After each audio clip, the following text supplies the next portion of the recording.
Puji Tuhan. Ya. Baik. Kita buka ayat pokok kita di dalam 2 Korintus pasal 4 ayat 16.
Mari kita baca sama-sama. Saya undang kita sama-sama berdiri ya.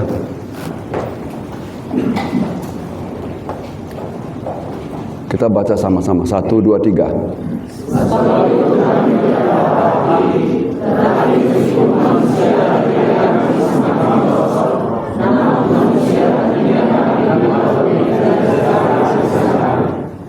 Amin. Silakan duduk. Bapak Ibu, hari ini seri ketiga kita sampaikan firman Tuhan tentang perjalanan rohani kita. Tentu saya mengajak Bapak Ibu sepakat tahun 2026 kita memulai satu perjalanan yang baru, perjalanan rohani kita. Kita mau menapak tilas perjalanan rohani kita karena hidup kita ini secara lihat jasmani itu tubuh ya yang tiap hari pakai pakaian baru, ganti gonta-ganti pakaian, tapi tubuhnya tetap itu juga. Tapi sebenarnya ada dua kehidupan, satu kehidupan batinia kita, satu kehidupan jasmani yang dilihat oleh semua orang. Rasul Paulus katakan, sesungguhnya kehidupan yang sungguh, kehidupan yang sejati itu harusnya dari dalam keluar, bukan dari luar ke dalam, dari dalam keluar ya. Nah, oleh karena itu kita sepakat bahwa dalam kehidupan kita ada kehidupan rohani yang harus kita jelajahi, maka kita memperhatikan perjalanan hidup kita. Saya kalau mau pergi ke mengunjungi anak saya ke Amerika, maka pertama-tama tentu kita akan mencari tiket yang murah ya.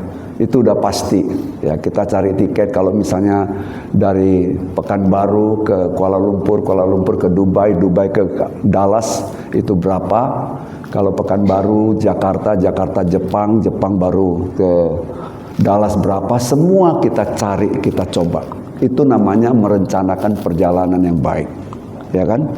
Saya percaya Bapak Ibu ketika baru yang lalu libur pulang ke kampung, pasti juga ada satu perjalanan. Misalkan keluarga Bapak Si Hombing baru pulang dari kampung, ya kan? Tentu dia mengatur perjalanan sedemikian rapi, mau berangkat jam berapa, ya, mau tahu lewat jalan mana, ya. Dulu kami waktu pergi ke Sumatera Utara, kira-kira 20 tahun yang lalu, kami ingin jalan-jalan, tapi kami selalu menghindari jalan Pahahe karena jalan itu amblas. Hah? Pahahe. Oh, ya. Ya, ternyata Ibu Lili lebih paham dari saya. Jalan itu amblas. Tentu kita menghindari gangguan-gangguan dalam perjalanan. Jalan yang bebas hambatan, jalan tol saja, itu juga ternyata ada hambatan. Antara lain pecah ban. Kalau terlalu enak, ngantuk, bisa membahayakan. Bahkan yang jalan bebas hambatan, dalam catatan pengelola jalan tol, setahun demi tahun kecelakaan semakin banyak Dan bahayanya bukan hanya terhindar jalan kita, bukan terkendala jalan kita, bukan memperlambat jalan kita, bahkan lebih parahnya mengakibatkan kematian. Akhirnya tidak sampai pada tujuan.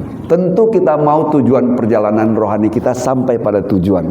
Jangan kita hanya sibuk ibadah setiap hari dan hari demi hari kita lewati, pada akhirnya kita tidak sampai pada tujuan perjalanan kita. Nah, pagi hari ini saya ingin memperlihatkan satu gambar. Kalau boleh ditayangkan gambar itu, nanti baru saya sampaikan. Bapak Ibu pernah tahu gambar ini? Ini pernah terjadi di Bali, pernah terjadi. Dan baru-baru ini yang terjadi seperti di Padang Panjang, tapi bukan lobang, cuman runtuh. Ya. Nah, yang di Padang Panjang itu saya dengar karena jalannya itu ada banjir, kemudian semua peserta jalan yang menggunakan jalan berhenti sejenak sambil ingin melihat apakah banjir ini akan berakhir, tapi tidak diduga jalan yang dia tempati longsor, gunung juga longsor, akhirnya tertimbun hidup-hidup. Ya, tidak sampai tujuan. Mau mengunjungi sana family juga akhirnya tidak sampai. Lobang yang saya perlihatkan ini kalau dalam bahasa Inggrisnya disebut sinkhole, atau dalam bahasa Indonesia namanya lobang amblasan. Sinkhole, lobang amblasan. Ini terjadi, dan diantara semua yang saya cari di internet, yang paling mengerikan ini. Sebab ketika akhir Mei tahun 2010 terjadi hujan deras, hujan yang ekstrim, disertai dengan angin dan badai, maka disebut dengan badai Agatha. Maka tidak diduga dan tidak disangka, ternyata terjadi lobang amblas, runtuhan tanah. Tahu Bapak Ibu, menelan satu ruko bertingkat 3, juga menelan rumah, dan ada yang menjadi korban. Apa yang mau saya sampaikan kepada Bapak Ibu? Ini adalah metafor. Metafor itu adalah satu bahasa kiasan untuk memperjelas, memperindah, untuk memperkaya pengertian orang tentang apa makna dari mempergunakan satu gambaran. Dari gambaran ini kita lihat sesungguhnya dari permukaan bagus, kokoh. Bangunan itu berdiri, ya, kokoh. Tapi tidak diduga ketika datang hujan terjadi seperti ini. Runtuh ke bawah dan tidak tanggung-tanggung. Apa yang terjadi di Guatemala City, ya, kota Guatemala di Amerika, ya, bagian tengah Amerika Utara. Nah, apa yang terjadi ini, orang sampai meninggal. Coba bayangkan kalau kita tinggal di ruko, di rumah kita berhadapan, tiba-tiba tanah di bawah itu amblas dan kita terkubur hidup-hidup. Yang saya mau sampaikan secara metafor, apa yang kita lihat bagus di permukaan, tapi tiba-tiba runtuh dan menelan korban. Bukankah gambaran kehidupan rohani kita begitu? Lihatnya baik-baik dia, baik dia. Tiap hari ikut ibadah, tiap minggu ikut ibadah. Tiba-tiba kok nyeleneh. Tiba-tiba nggak mau datang ibadah, tiba-tiba banyak masalah. Sesungguhnya itu maknanya apa? Maknanya batinnya orang ini belum kokoh seperti yang kita lihat. Kenapa?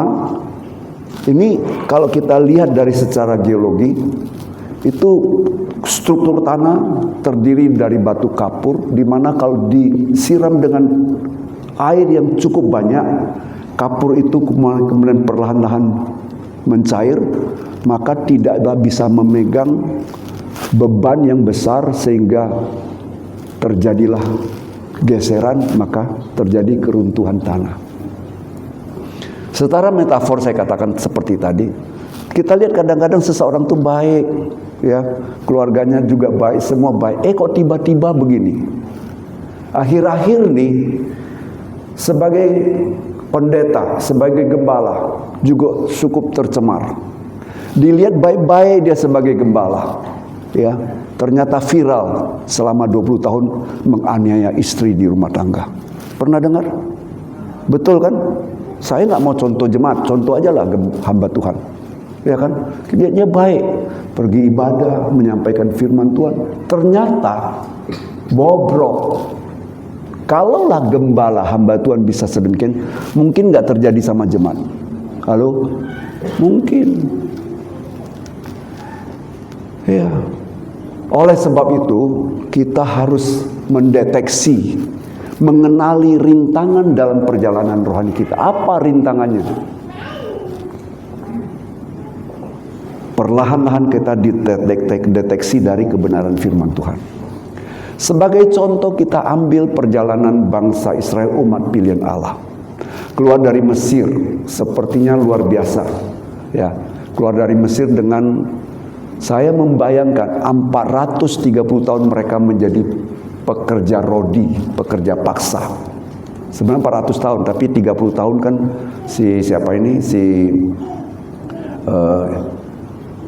Yusuf sudah berada di Mesir. Jadi total dari suku ini kurang lebih 430 tahun lah ada di Mesir. Selama 400 tahun lebih mereka menjadi pekerja paksa rodi.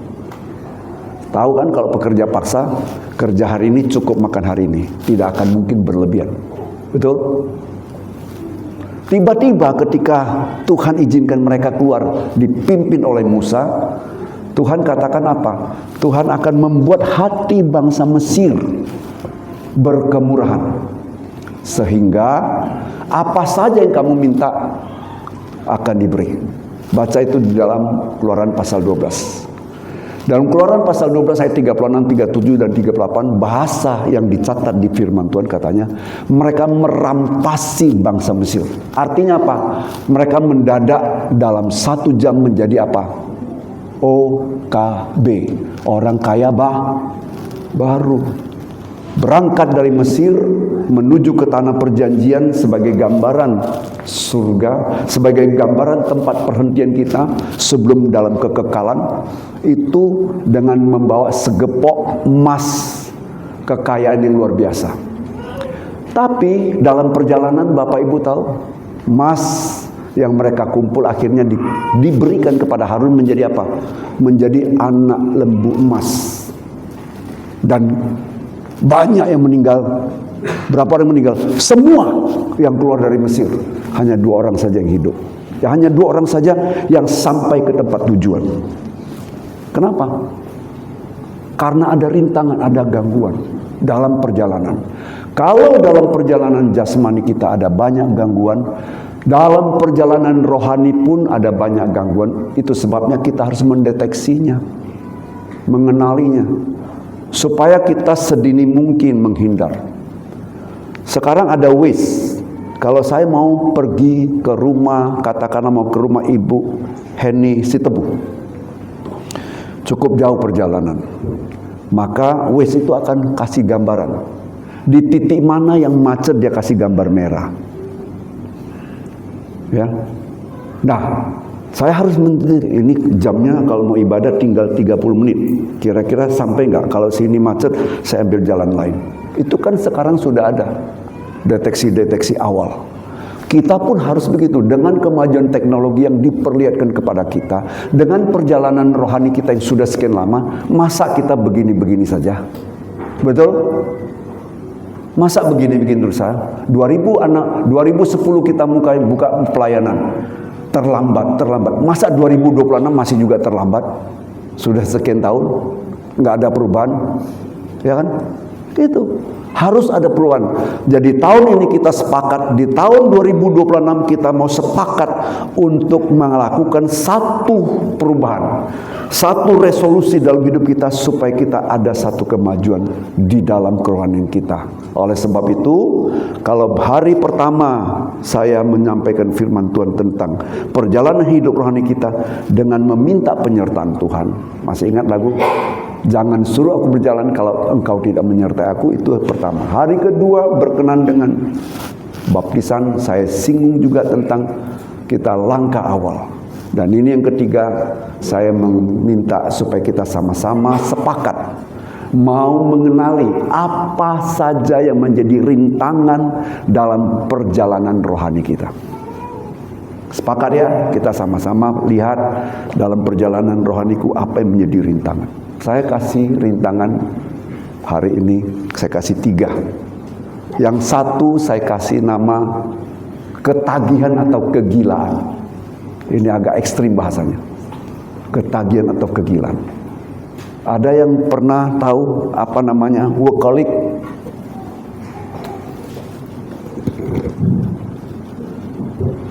Apa ya tulisannya kolik ya? Saya lupa tulisannya.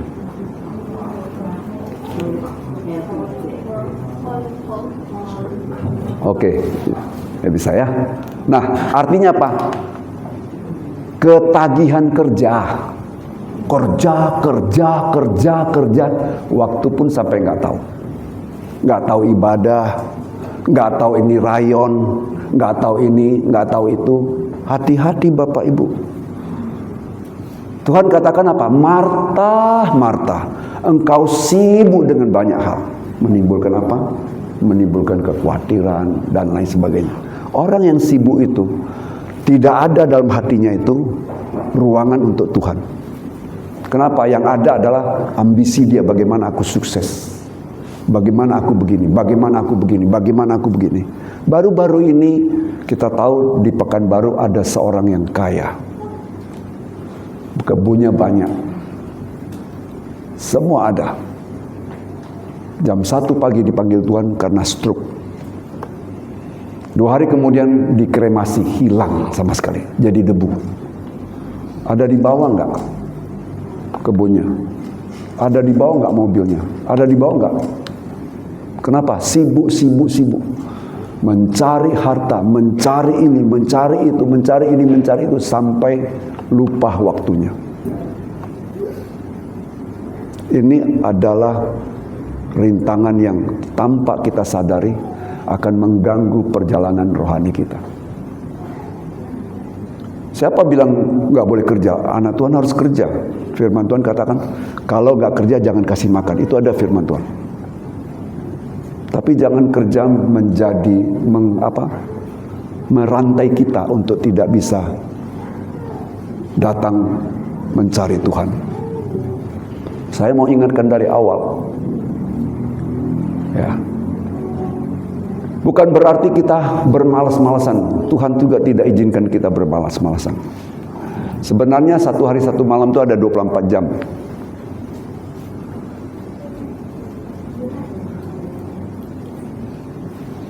Delapan jam untuk beraktivitas kerja, 8 jam untuk tidur, 8 jam untuk leisure. Leisure itu adalah bagaimana kita rest, kita bikin hal supaya kita jangan capek dan lain sebagainya. Dulu di sini di Pekanbaru ada seorang ahli kesehatan, ya, terkenal karena ahli kesehatan ini baru 1 orang ada di Pekanbaru, belum ada orang lain. Buka praktek mulai dari jam 5 sampai jam 2 pagi. Jam 5 sampai jam 2 pagi.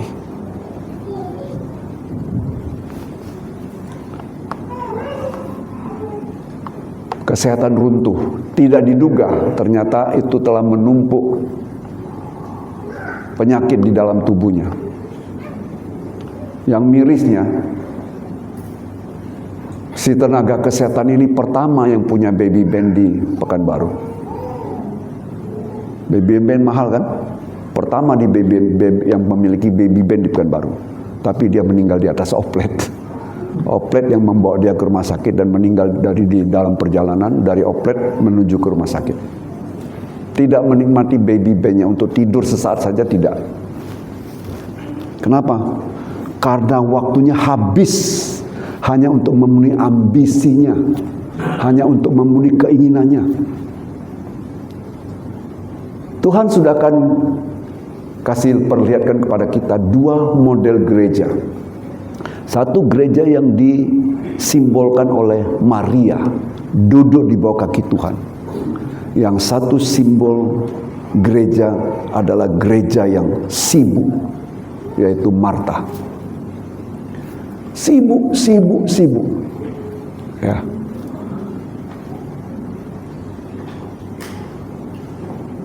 Saya sejak melayani pekerjaan Tuhan, ada yang komplain. Yang komplain itu ibu saya. Gimana lah anakku si Herman ini? Dulu waktu dia jadi pengusaha nggak begitu sibuk. Sekarang jadi hamba Tuhan kok sibuk kali sampai kadang-kadang nggak datang mengunjungi saya. Ya kan? Hari-hari ini kami disibukkan bagaimana membenahi ruangan ibadah semua lantai 1 sampai lantai 3. Dan ini akan berjalan terus supaya tempat parkir pun akan kita benahi supaya Bapak Ibu merasa nyaman. Ya, merasa nyaman dan kita mau membenahi semuanya. Tapi itu tidak menyurutkan kami untuk pergi misalkan ya membesuk di rumah sakit. Ya kan? Kalau ada yang sakit kita pasti pergi. Dalam kondisi sekarang kami pasti pergi. Sedangkan waktu Covid aja orang ada yang sakit di rumah sakit kami datangi. Apalagi sekarang. Ya. Tapi kami tidak mau melalaikan pekerjaan Tuhan. Ya. Tentu prioritas kami melihat kalau orang yang sakit kita perlu kunjungi, kita kunjungi. Ya kan? Tapi kalau ada yang ngambek belum tentu kita kunjungi. Orang cuma ngambek. Ya kan?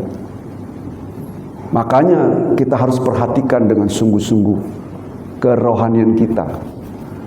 Kalau kita mengumpulkan semua seperti sakit hati, kepahitan, kekecewaan, itu merupakan batu-batu kerikil di dalam hati kita. Ini bisa mengakibatkan keruntuhan iman perjalanan kita dalam pengiringan kita kepada Tuhan.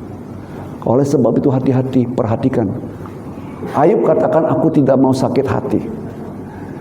Ya, kalau aku sakit hati, aku menjadi orang yang bodoh. Karena apa? Orang yang disakiti aja nggak tahu dia sakit hati, tapi aku tetap aja dalam sakit hati.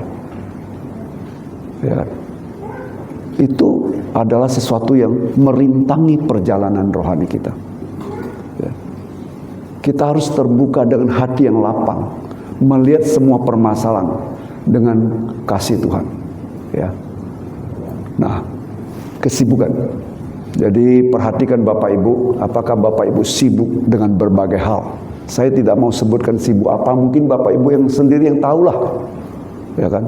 Itu yang pertama. Yang kedua, ketenaran. Ketenaran, tahu ketenaran? Ketenaran itu menjadi terkenal. Dan ini bukan hanya bagi jemaat. Bagi hamba Tuhan yang terkenal juga itu penuh kesibukan. Jadwalnya penuh, padat. Nanti jadi ketua ini, ketua ini, ketua ini. Di Pekanbaru ada ketua, misalnya ketua organisasi sendiri, ketua organisasi Aras Puncak, ketua organisasi daripada persekutuan hamba-hamba Tuhan kecamatan, nanti ketua dari perhimpunan hamba-hamba Tuhan Seriau, masih ada lagi ketua dari API, Ikatan Asosiasi Pendeta Indonesia, banyak, tenar. Kemana-mana dipanggil orang, kemana-mana dibutuhkan orang. Pertanyaan saya, ada nggak waktunya untuk Tuhan? Bukan hanya jemaat, gembala hamba Tuhan juga bisa terjebak dalam hal ini. Ya, semakin besar gereja, akan semakin banyak rintangan bagi seorang hamba Tuhan dalam memanage waktunya.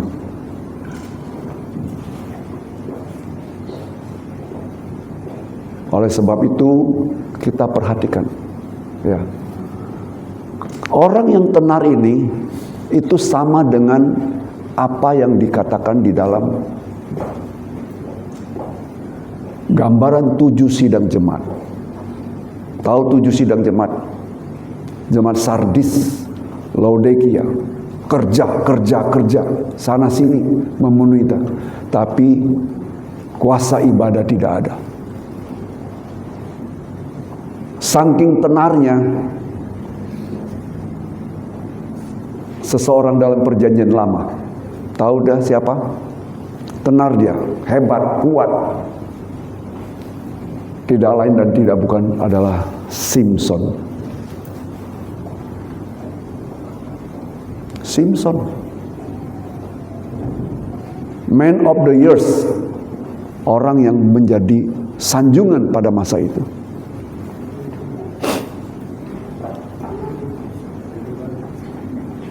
Hal yang paling parah dalam hidup kita bukan kehilangan rumah, bukan kehilangan mobil, bukan kehilangan harta.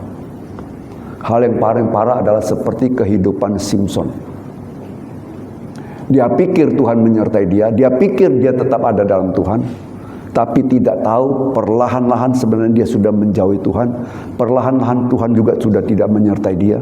Sampai akhirnya matanya buta total. Buta total. Dan dia tidak tahu, dia pikir seperti sudah Tuhan menyertai aku, padahal Tuhan sudah tidak menyertai dia.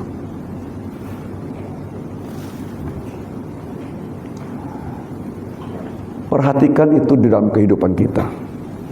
Kalau kita sudah tidak punya waktu untuk berdoa, perhatikan. Hatimu sudah diberi kemana? Ya. Kesibukan, ketenaran. Ada satu lagi. Ya.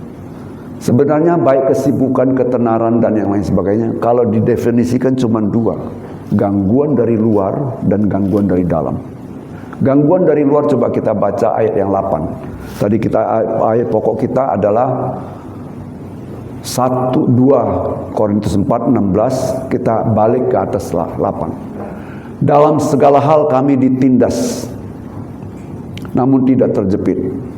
Gangguan dari luar, dari pihak luar, ada penindasan ya, bagi kita. Apalagi 9, kami dianiaya, itu gangguan dari luar. Itu harus perhatikan. Firman Tuhan disampaikan juga ada gangguan luar, orang sebelah ketok-ketok. Itu nyata kan? Ya. Jadi kita harus perhatikan semua itu. Dalam perjalanan kita, dalam perjalanan hidup kita ini tidak bebas dari hambatan. Ada hambatan. Kadang-kadang saya berpikir orang yang kaya semua serba ada, harusnya kan enjoy kan. Coba saya tanya dulu, Bapak Ibu, apa yang kurang sama Lady Diana? Cantik, kaya, berkedudukan, terkenal, tenar semua. Tapi pada akhirnya bagaimana hidupnya?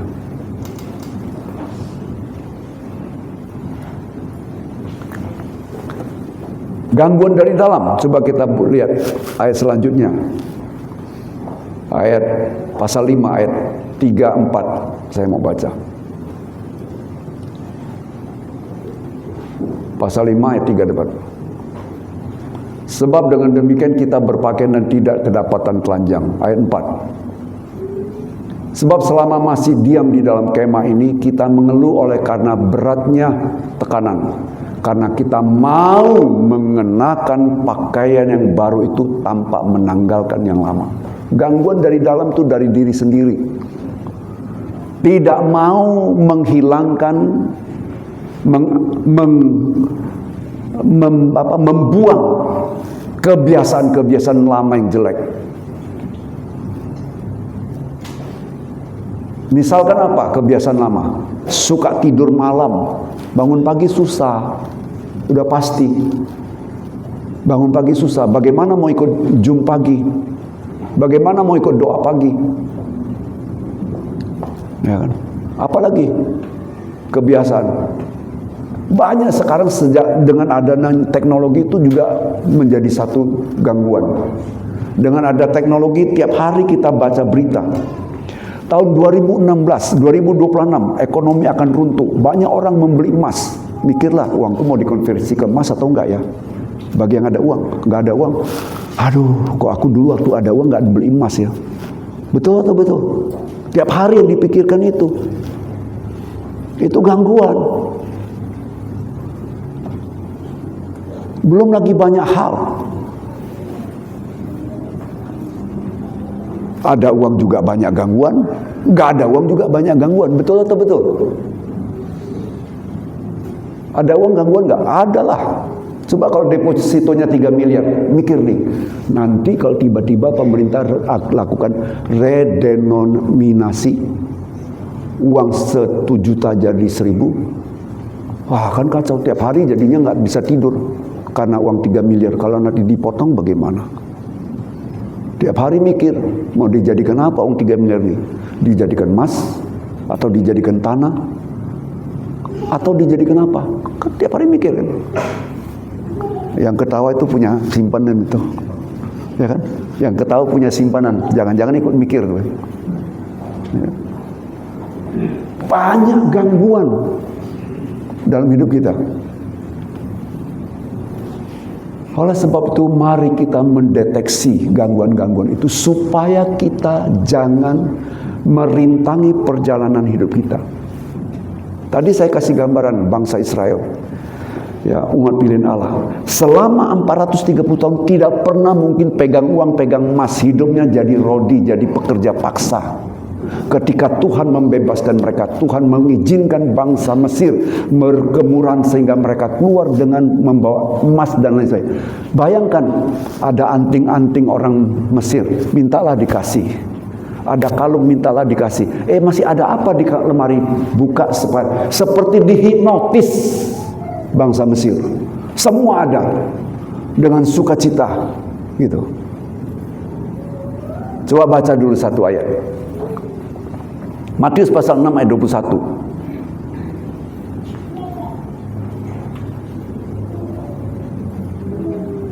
Sama-sama baca. 1, 2, 3. Betul atau betul? Artinya apa? Harta bisa mengarahkan perjalanan hidup kita. Harta bisa mengarahkan waktu kita, perhatian kita, semua.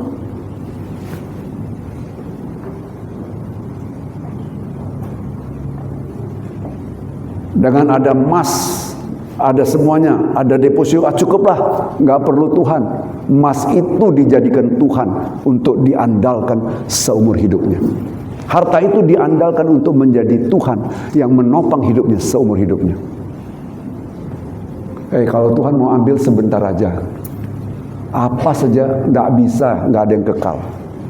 Tuhan mau ambil sebentar aja, mau ambil deposito, mau ambil apa saja ada. Oleh sebab itu, jangan terlalu terpikat ya oleh hal-hal duniawi ini.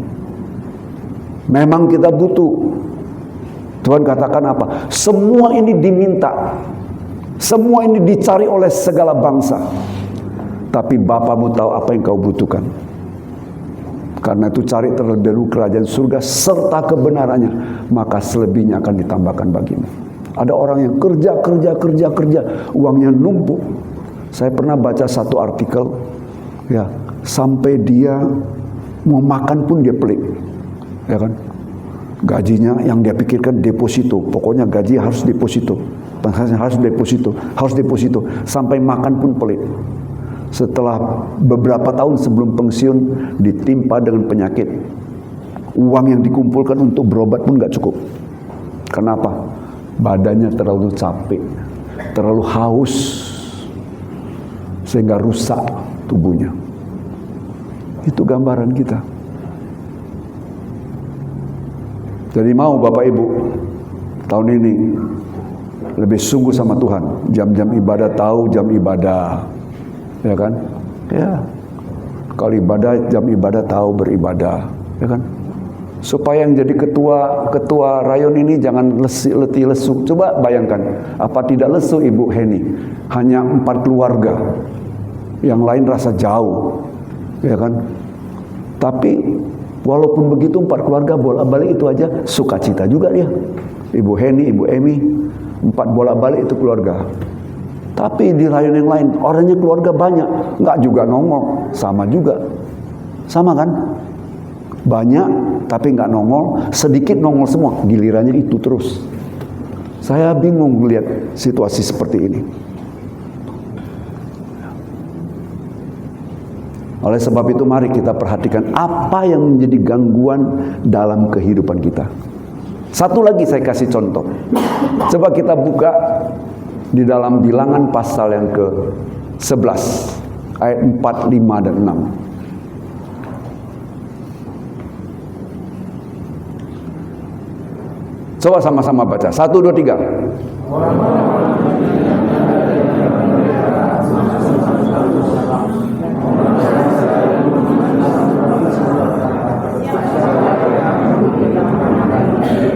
Sampai di sini.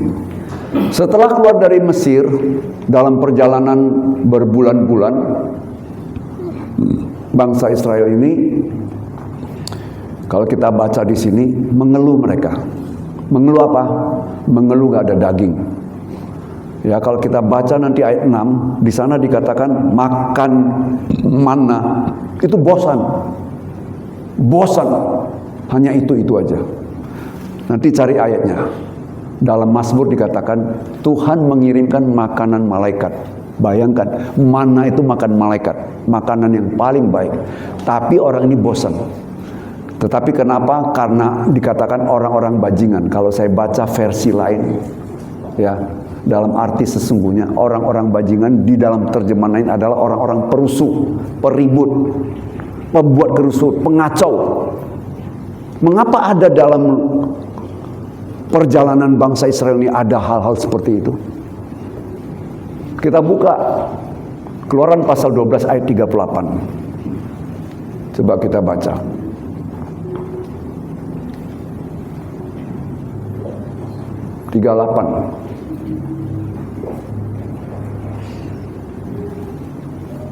Baca sama-sama. 1, 2, 3.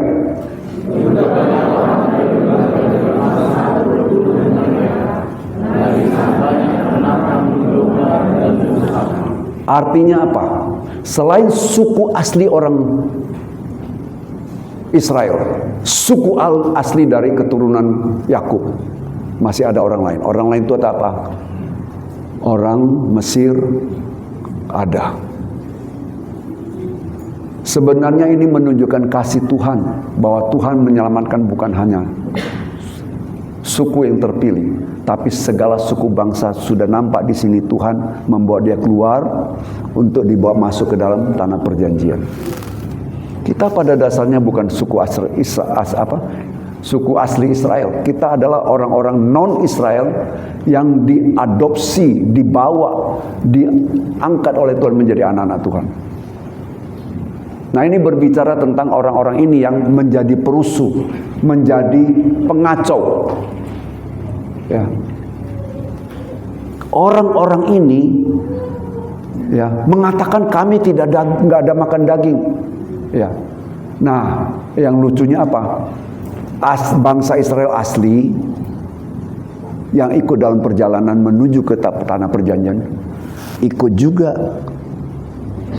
bergumul, ikut juga bersungut-sungut. Maknanya apa maksudnya? Maknanya bahwa di dalam satu kumpulan tidak tertutup kemungkinan,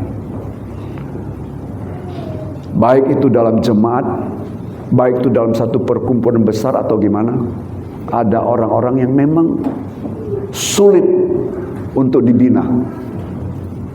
Di sana sini menjadi pengacau.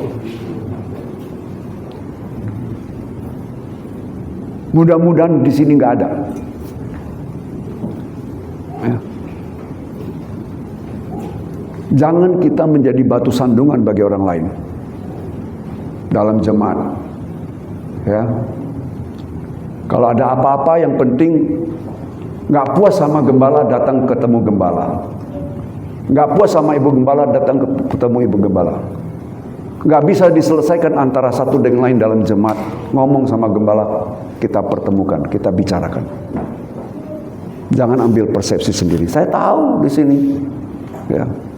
Yang satu duduk sini, satu duduk sini, hatinya dengan sini bertentang. Tahu saya. Tapi marilah tahun 2026 kita perbarui. Jangan lagi yang lama-lama yang sudah berlalu sudah. Ya. Jangan lagi dibawa-bawa. Karena itu merintangi perjalanan rohanimu. Ya. Mari dengan hati lapang, dengan hati terbuka, ya, kita datang. Ku kasihi kau dengan kasih Tuhan. Bukankah waktu Natal sudah disampaikan bahwa Natal itu adalah untuk keluarga? Tuhan lahir untuk keluarga. Jadi saya berharap kalaupun ada gesekan-gesekan di dalam jemaat antara, katakan antara bangku tengah dengan bangku samping dengan samping dengan samping, mari satu dengan yang lain rujuk, karena itu mengganggu perjalanan rohanimu. Di sini saya katakan 90% yang keluar dari sini oleh karena masalah pelayanan. Tapi tidak tertutup kemungkinan ada yang keluar dari sini karena bersaudara dan tidak cocok. Padahal bersaudara.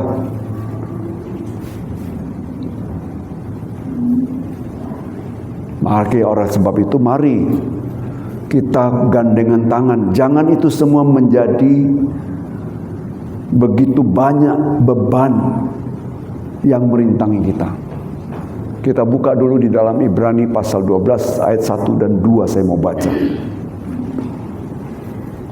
Karena kita mempunyai banyak saksi, bagaikan awan yang mengelilingi kita. Maksudnya saksi apa? Saksinya mulai dari Adam, Nuh, Henok dan lain sebagainya. Itu kan memberikan kesaksian kepada kita. Mereka itu adalah pahlawan-pahlawan iman.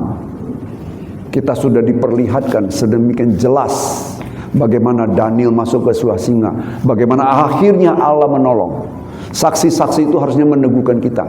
Makanya kan firman Tuhan kata, karena kita mempunyai banyak saksi bagaikan awan yang mengelilingi kita, marilah kita menanggalkan semua beban dan dosa yang begitu merintangi kita dan berlomba dengan tekun dalam perlombaan yang diwajibkan bagi kita.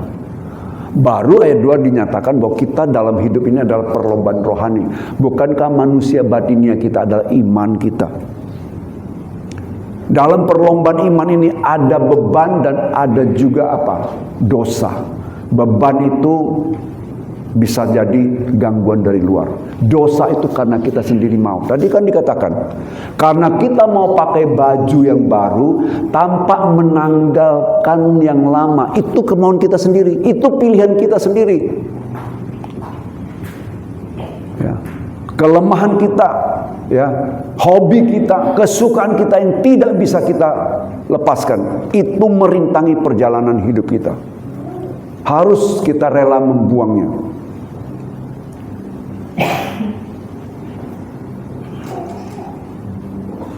Sulit bagi seorang gembala untuk katakan jangan terlambat kalau tidak ada dalam hati sendiri mau berubah. Yalah, aku nggak mau terlambat lah. Dulu anakku kecil, aku selalu terlambat karena banyak kerewetan. Sekarang anakku sudah besar, aku mau lebih awal. Tahu nggak Bapak Ibu, gereja Pantai Kosta zaman dulu, ketika ibadah, ini benar-benar terjadi. Tiba-tiba orang dari kejauhan lihat, wih gereja terbakar, orang semua pada lari ke sana, mau menyelamatkan gereja. Setelah dekat, tidak ada api. Ternyata orang zaman dulu, anak-anak Tuhan zaman dulu, datang ibadah jam 9, 8.30 sudah datang berlutut dulu. Yang lucunya sudah 4-16 tahun ibadah di sini. Yang berdoa itu adalah pelayan. Yang lain lihat orang pelayan berdoa, nggak ada ikut doa. Yang mirisnya lagi, bapaknya pelayan, ibunya nggak ikut doa. Berarti ibu kan nggak mendukung bapak. Ini perlu dirubah. Harus ada kesadaran. Kalau bapak suamiku jadi pelayan, aku ikut doalah mendukung dia supaya dia tambah semangat, tambah berapi-api. Dia adalah imam dalam rumah tangga. Harusnya begitu. Ya. Mari kita sama-sama, ya, punya satu tekad, tahun 2026 aku ingin memperbarui perjalananku. Karena itu ambil langkah. Apa yang kita perlu ambil langkah? Kita buka di dalam 1 Korintus pasal 9, saya ingin baca dari 25 sampai 27. Tiap-tiap orang yang turut mengambil bagian dalam pertandingan menguasai dirinya dalam segala hal. Mereka berbuat demikian untuk memperoleh suatu mahkota yang fana. Tetapi kita untuk memperoleh suatu mahkota yang abadi. Ingat, perjalanan hidup kita ingin mendapatkan mahkota kehidupan yang abadi. Dan itu kita semua adalah maju dalam satu pertandingan. Istri tidak bisa selamatkan suami, suami juga tidak bisa dibonceng oleh istri, atau membonceng anak, atau membonceng siapapun. Masing-masing datang kepada Tuhan dalam kesungguhan. Karena masing-masing akan, tidak mungkin, misalkan ini, saya kasih contoh, boleh maju ke depan?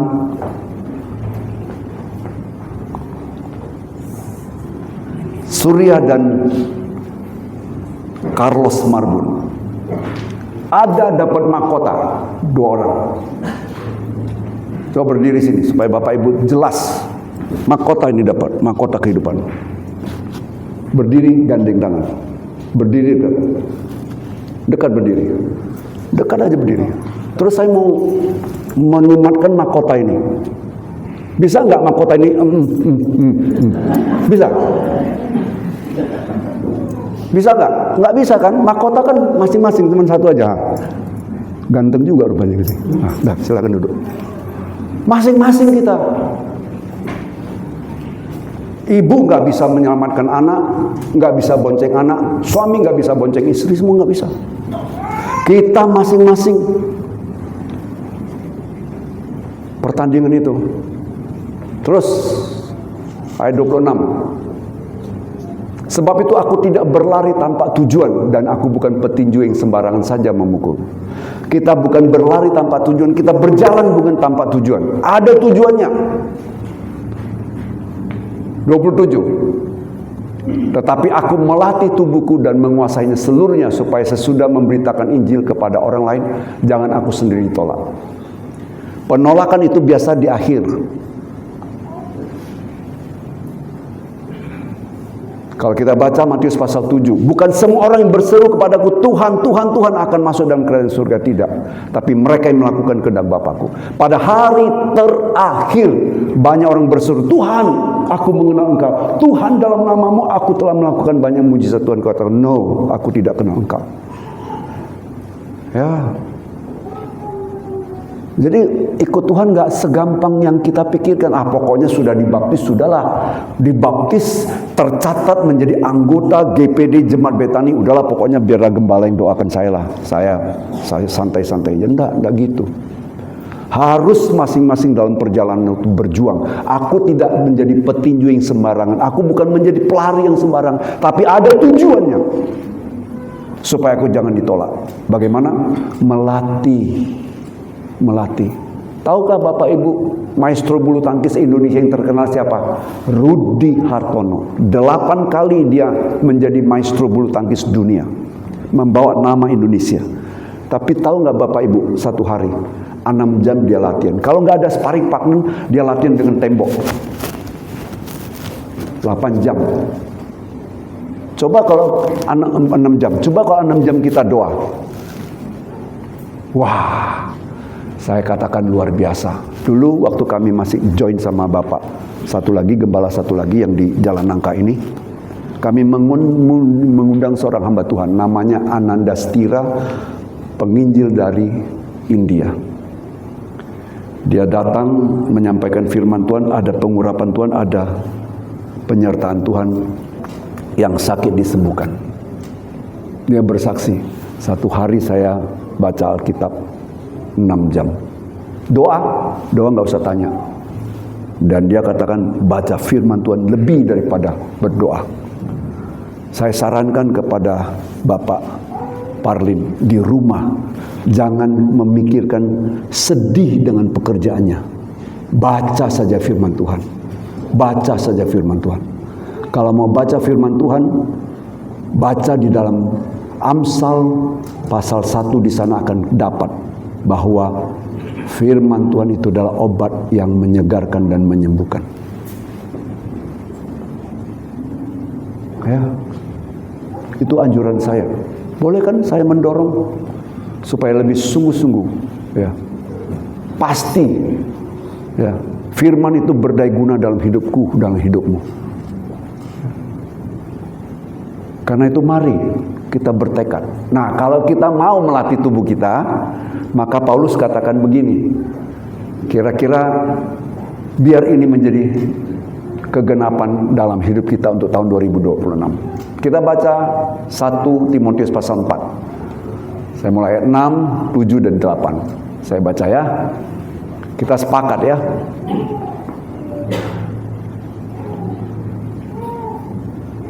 Oh, ayat 8 aja mulai. Sama-sama baca. 1, 2, 3.